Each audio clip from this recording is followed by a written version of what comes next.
The rehearsal dinner was held at the Grand Meridian, the most expensive restaurant in the city. Crystal chandeliers cast golden light across tables draped in imported Italian linen. My sister Vanessa had spared no expense. Literally no expense, considering she'd used my credit cards to pay for everything.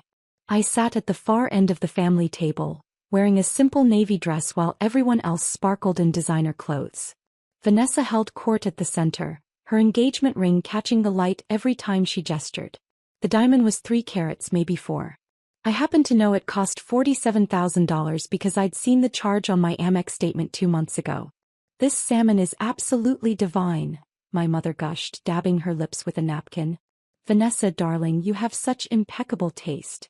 "Only the best for my wedding weekend," Vanessa said, flipping her freshly highlighted hair. "Those highlights cost $850 at an exclusive salon." I knew because that charge had appeared on my visa the same day. My father raised his wine glass. "To my beautiful daughter who's always known her worth. You deserve every bit of this happiness." They clinked glasses around the table. No one looked my direction. My younger brother Marcus finally acknowledged my presence. "Sarah, you're being awfully quiet tonight. Cat got your tongue." "Just enjoying the food," I said calmly, cutting into my chicken. The rehearsal dinner cost $18,000 for 60 guests. The charge had hit my MasterCard 3 days ago. "Of course she's quiet," Vanessa said, laughing. "What could she possibly contribute to a conversation about luxury weddings?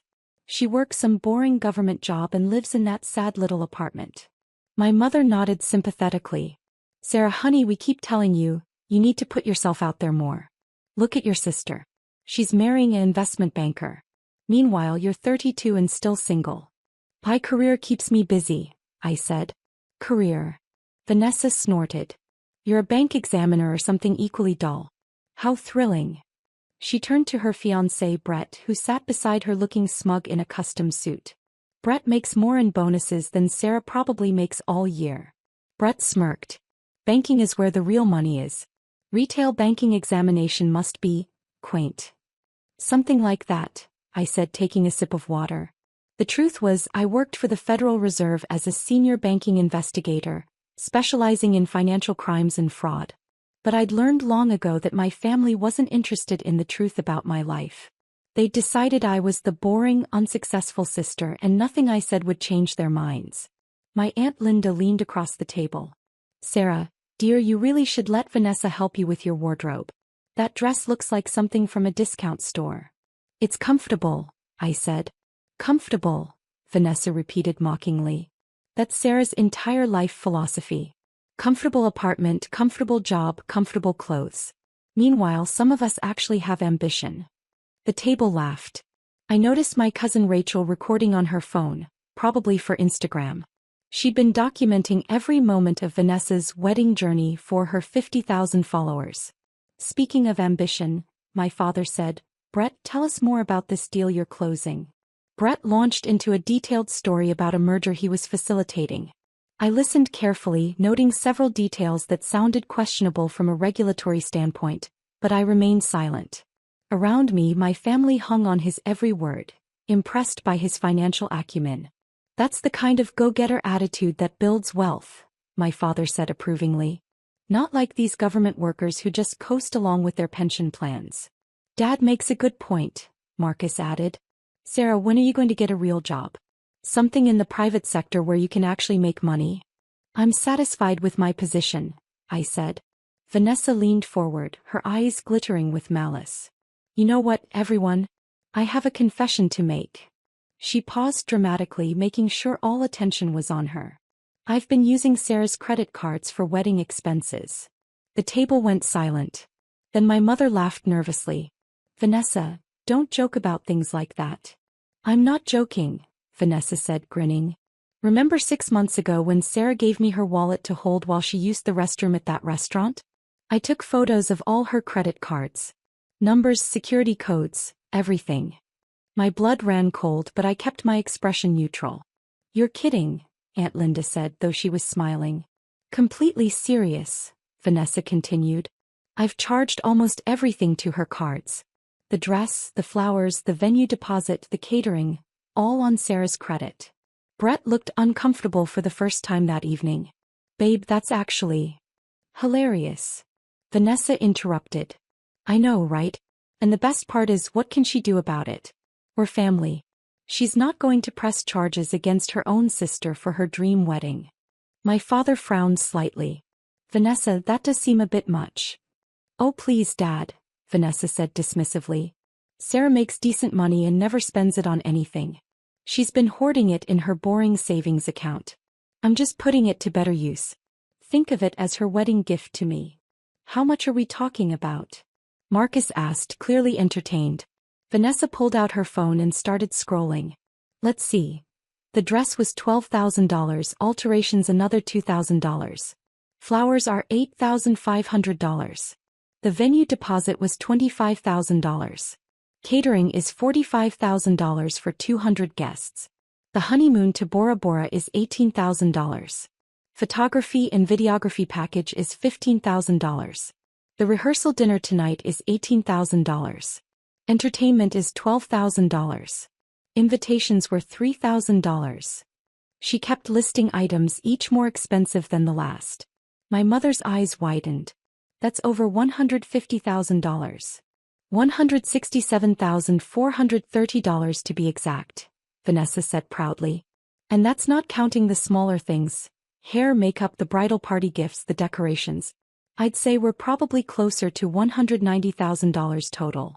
The table sat in stunned silence. Vanessa, Brett said quietly, you told me your parents were paying for the wedding.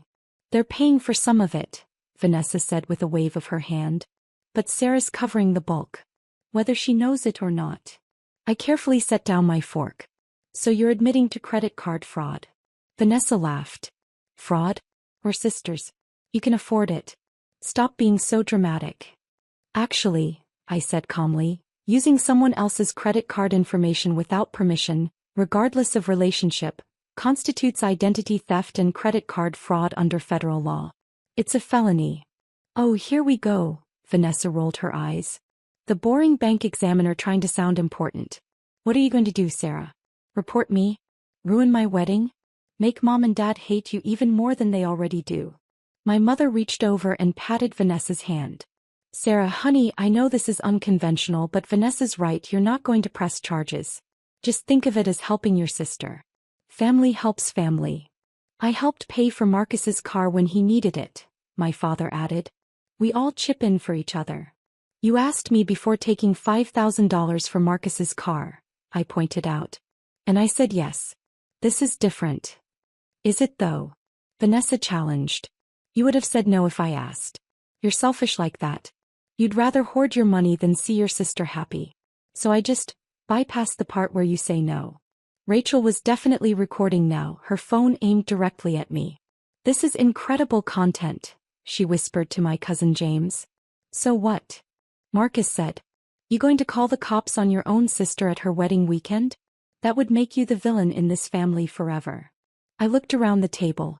Every face showed the same expectation, that I would back down except this, let Vanessa have her dream wedding at my expense.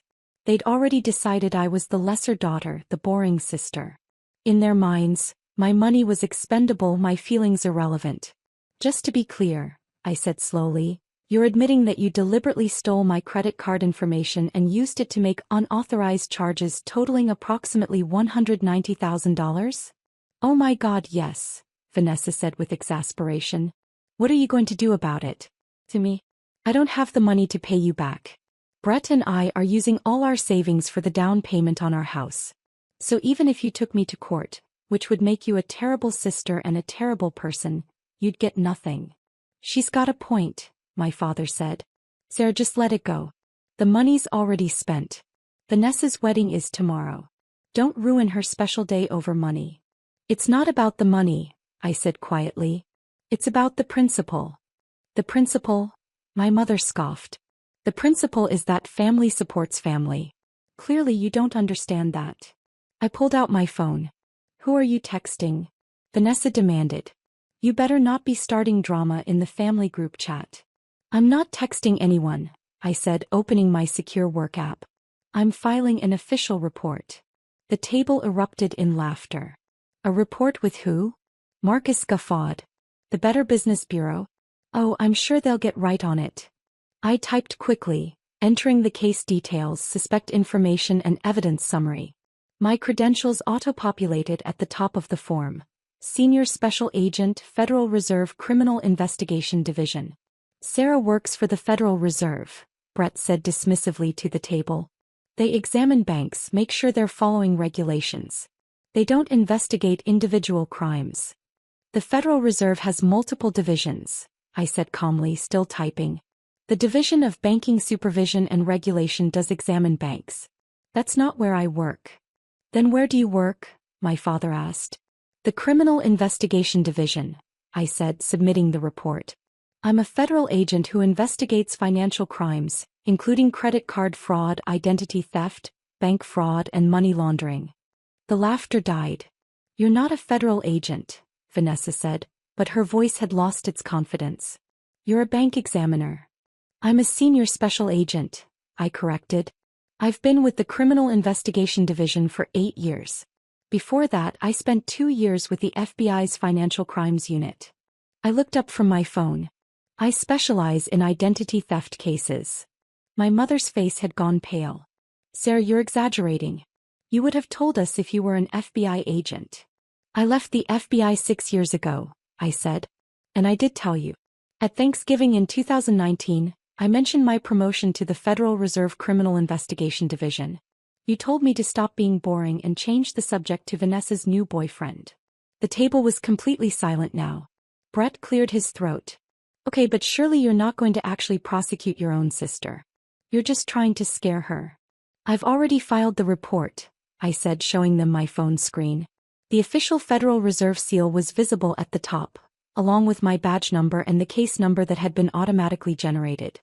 As a federal agent, I'm legally obligated to report crimes I become aware of, even if they involve family members.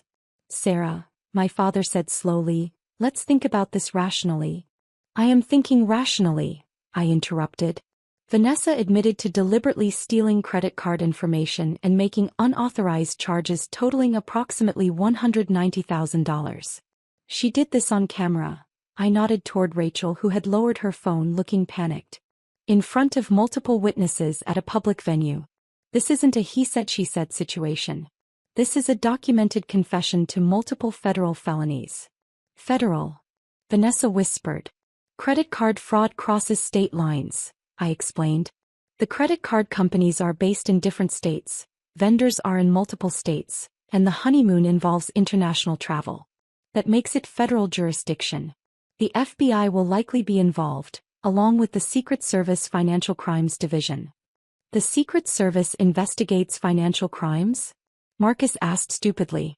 That's their primary function, I said. Most people don't know that. Vanessa's hands were shaking. You can't do this. It's my wedding tomorrow. You should have thought of that before committing multiple felonies, I said simply. My mother found her voice. Sarah Elizabeth Morrison, you stop this right now. I am your mother and I'm telling you to drop this ridiculous report or whatever you filed. I met her eyes. With all due respect, Mom, you have no authority over federal law enforcement investigations. I have authority over you, she snapped. I'm 32 years old and a federal agent, I replied. You really don't. My phone buzzed. I glanced down at the message from my supervisor, Assistant Director James Chin. Report received. Team is 15 minutes out. Do you need immediate backup? I texted back. Situation stable. Suspects not fleeing. See you soon. Who are you texting? Brett demanded. My supervisor, I said. He's coordinating the response team. Response team. Vanessa's voice cracked. What response team? The FBI and Secret Service don't take kindly to financial crimes of this magnitude, I explained. When someone confesses to stealing nearly $200,000, they tend to respond quickly. Especially when the victim is a federal agent. It suggests the perpetrator either didn't know or didn't care about the law, both of which are concerning. The restaurant had gone quiet around us. Other diners were watching our table with interest. Brett stood up abruptly. We're leaving. I wouldn't recommend that, I said calmly. Fleeing would add additional charges and make you look guilty of conspiracy. Conspiracy. Brett sat back down heavily. I didn't know anything about this. You didn't question where the money for a $200,000 wedding came from? I asked. Vanessa told you tonight she charged it to my credit cards. You said nothing. I just found out. Brett protested. And yet you didn't immediately insist she call the credit card companies to reverse the charges, I pointed out. That could be seen as complicity after the fact. Brett turned to Vanessa, his face red. I told you we should have had a smaller wedding. I told you $200,000 was insane. You said your parents were paying. They were supposed to, Vanessa said, tears starting to stream down her face. But then Dad's investments didn't do as well and Mom said they could only give $30,000 and I'd already put down deposits and I couldn't have a cheap wedding, everyone would judge me. So you committed fraud? Brett shouted, drawing looks from the entire restaurant. Do you have any idea what this could do to my career? I work in banking. I can't be married to a convicted felon. Maybe you should have thought of that before you benefited from the proceeds of fraud, I suggested. My father stood up. Everyone calm down. Sarah, sweetheart, please. Let's talk about this privately. I'm sure we can work something out. There's nothing to work out, I said. The report has been filed. The investigation is underway. Federal agents are en route. How long do we have? My mother asked frantically. I checked my phone. About 10 minutes now. The table erupted into chaos. Marcus started Googling credit card fraud penalties on his phone. Aunt Linda was calling her lawyer husband. Rachel had completely forgotten about Instagram and was deleting the videos she'd recorded. My parents were having a frantic whispered conversation with Vanessa, who was sobbing into her napkin. Brett had moved 3 seats away from Vanessa and was on his phone with someone saying, I had no knowledge of any illegal activity, over and over. A well-dressed man approached our table. Excuse me, I'm the manager. We've received complaints about the noise level. I'm going to have to ask you to. Federal agent, I said, showing him my badge. There's about to be a law enforcement operation here. You might want to clear the surrounding tables. His eyes widened. Should I call the police? Federal agents are already en route, I assured him. But you should probably make sure your security footage from tonight is preserved. It's evidence in a federal case. He backed away quickly, speaking urgently into his radio. My mother grabbed my hand. Sarah, please. She's your sister. Your only sister. You can't send her to prison. She sent herself to prison, I said, not unkindly. I told her it was fraud. She laughed at me. She asked what I could do about it. You can stop this, my father pleaded. You filed the report, you can unfile it. That's not how it works, I explained. Once a federal crime is reported, especially one this significant, the investigation proceeds regardless of the victim's wishes. Even if I wanted to drop it, which I don't, I couldn't. Vanessa looked up, mascara running down her face. I'm sorry, okay? I'm sorry.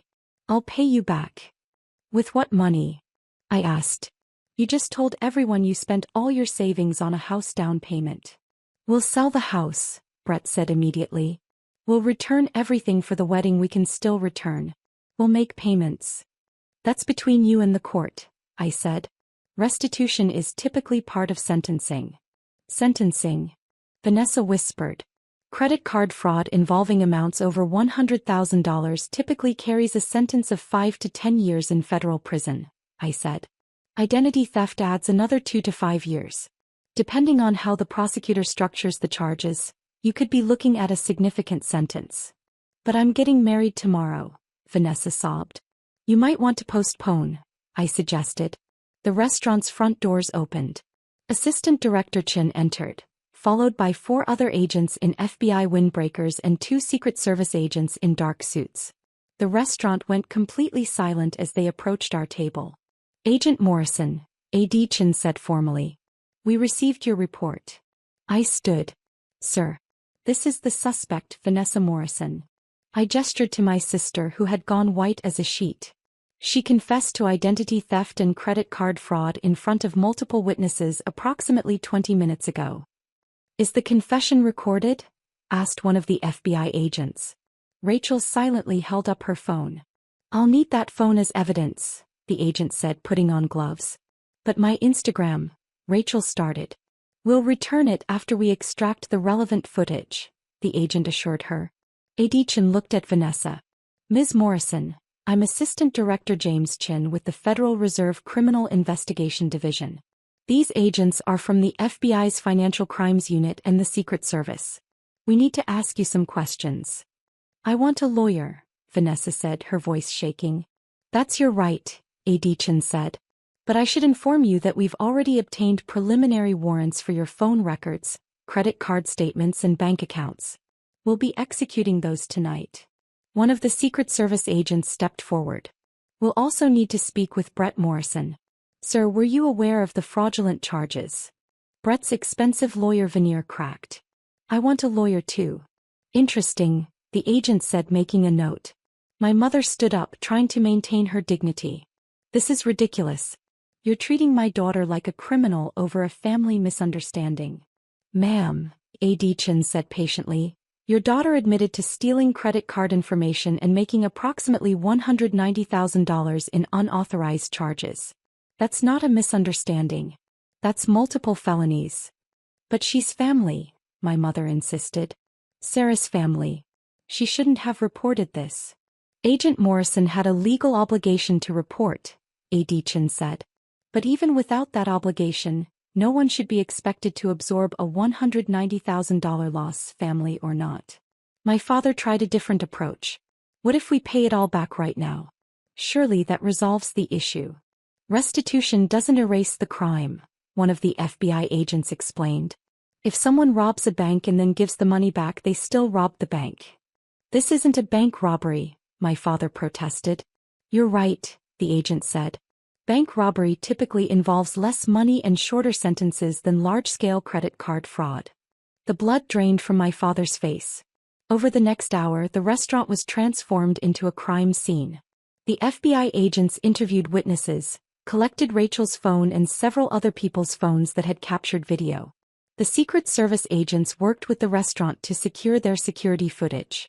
Adichin coordinated everything while also ensuring the restaurant's other patrons could leave without disruption. Vanessa and Brett were separated and questioned individually.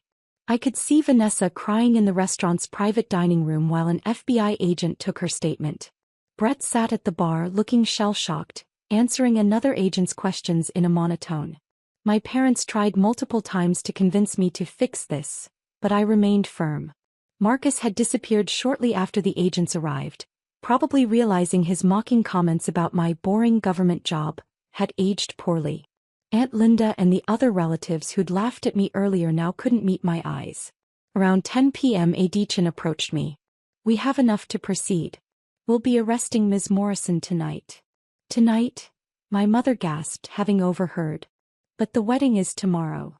The wedding is the least of her concerns, Adichin said. Given the amount involved and the fact that she used the funds for luxury expenses rather than necessities, the judge will likely set a significant bail. How significant? My father asked weakly. For a $190,000 fraud case? Probably $500,000 to $1 million, Adichin estimated. Will you be able to post that? My parents looked at each other in horror. They just told everyone they could only contribute $30,000 to the wedding because of poor investments. Bail bondsmen would require 10% cash, one of the FBI agents added helpfully. So $50,000 to $100,000, plus collateral for the rest. My father sat down heavily. We don't have that. Then your daughter will remain in federal custody until trial, Adichin said simply. Trial? My mother whispered. When would that be?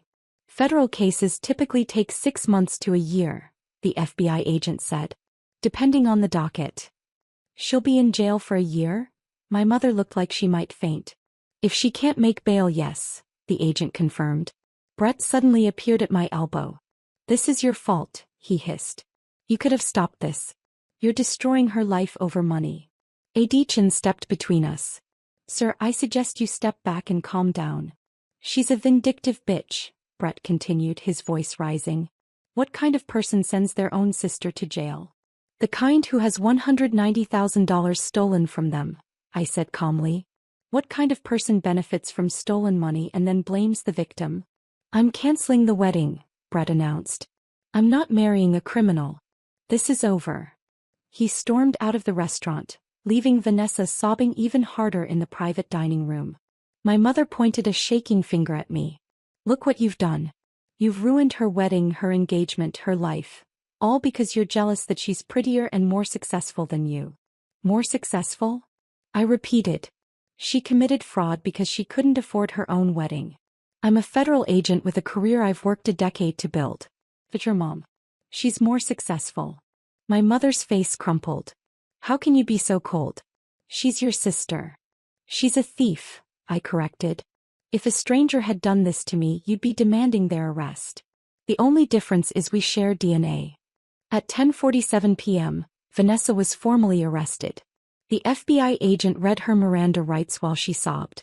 My mother tried to hug her, but the agents needed to process her.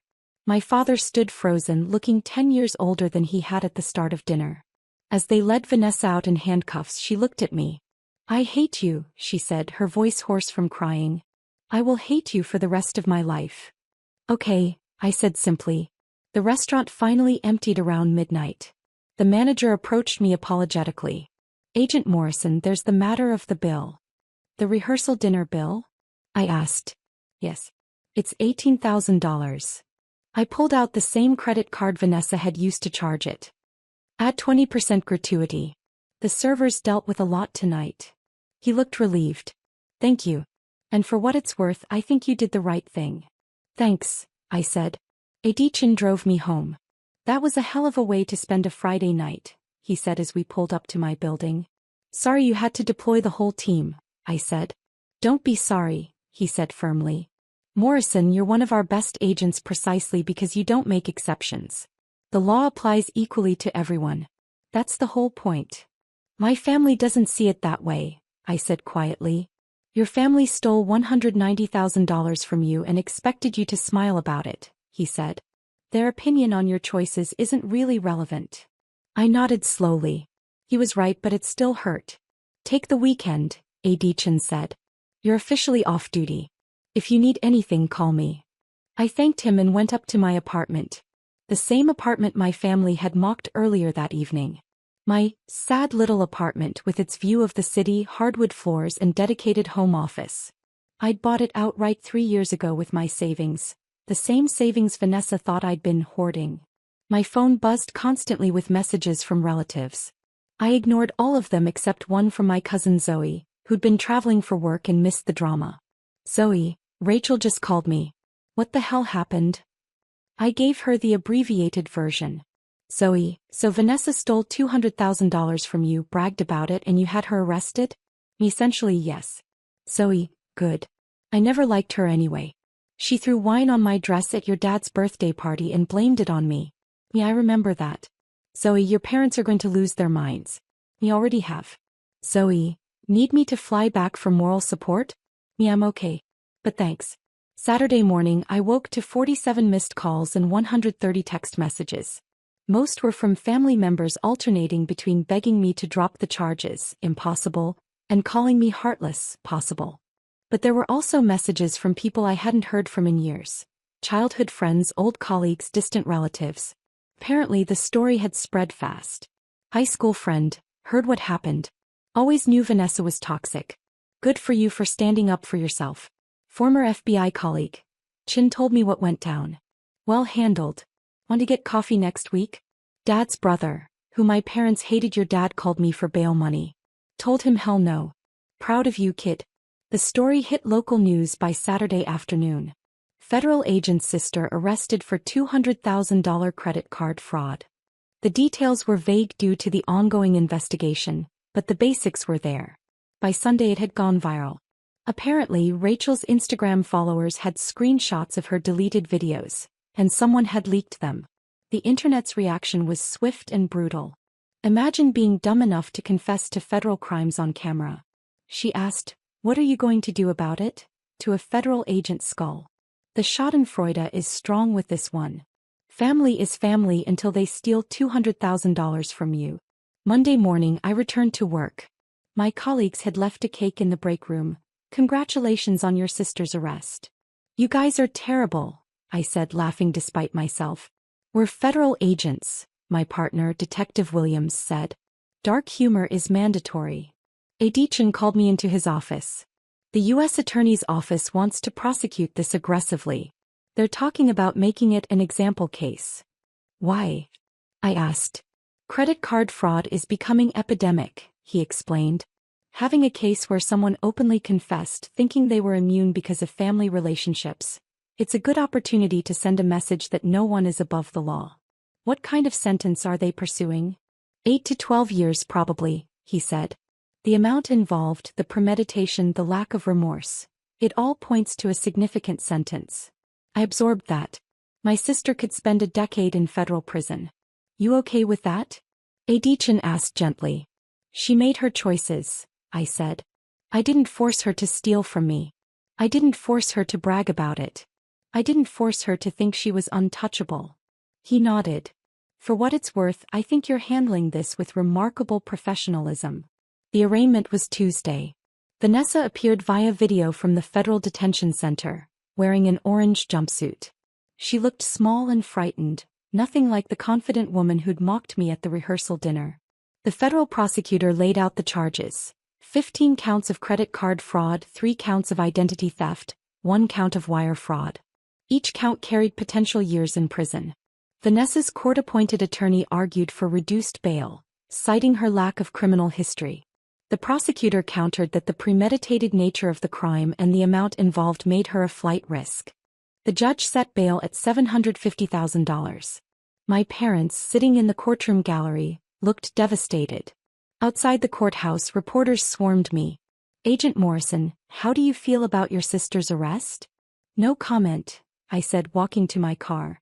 Do you regret reporting her? No comment. What would you say to people who think you should have handled this privately? I paused. I'd say that crime is crime regardless of who commits it. We don't have a separate justice system for people with family connections. That quote became the headline. Federal agent. We don't have a separate justice system for family. My mother left a voicemail that night, her voice thick with tears. I hope you're proud of yourself. Your sister is sitting in a cell because of you. Sarah. She's never even had a parking ticket before. And you put her in jail like she's some kind of monster. We raised you better than this.